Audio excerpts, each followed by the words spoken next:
أحبتي يا كرام، توضيح في موضوع المقطع الفيديو اللي انتشر على الحجية ام قاسم وابنها قاسم. قاسم، ردك على الموضوع اللي صار. هي مريضة، احنا ما رضينا. وشوف الحسين مريضة مو بعقلها، ما خلت بالمستشفى ما وديت لها، مو بعقلها والعالم تضوجها. نعم.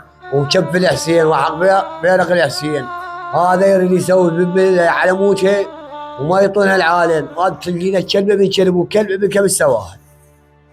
وشوف العباس هو هاي سوى احبتي الكرام، انا لا جاي ابرر الحجيه وكذا، بس الحجيه بيها مرض زهايمر وبيها حالتها النفسيه تعبانه وهنا ضغط عليها، بالتالي حتى هسه قاعد نشتغل.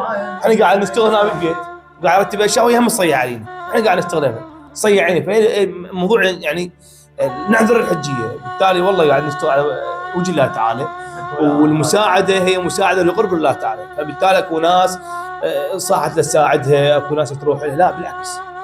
يعني الانسان اللي يخطئ نقول له خلاص انت خطيت، لا لازم نوعيه ونصحيه. وجينا حكينا وياها وسولفنا وياها، وابنها حكى وياها قاسم ما راضى عن الموضوع اللي صار. واكو ناس قاعد تدخل للبيت تاذيها هي لما قاسم يكون خارج البيت بالشغل. فان شاء الله العالم تتقبل، والله سبحانه وتعالى قبل العالم يتقبل اعتذارك، والله يوفقك. تمام. الله حجيه يقول اني اعتذر لله سبحانه وتعالى واعتذر من يمكن. يعطيكم العافية، يعطي للشعب، يستر عليكم، ناخي سيد الشجر، ناخي العباس. اعتذر لله سبحانه وتعالى. اريد من الكاظم بالجوادين، اريد من الحسين، اريد من فاطمة الزهراء. ثقوا بالله الكريم، لو كل واحد يجي هنا من هاي المنطقة وتحياتنا لهذه المنطقة يحكي وياها كلمة طيبة، هي تكسبك كلمة طيبة. تمام.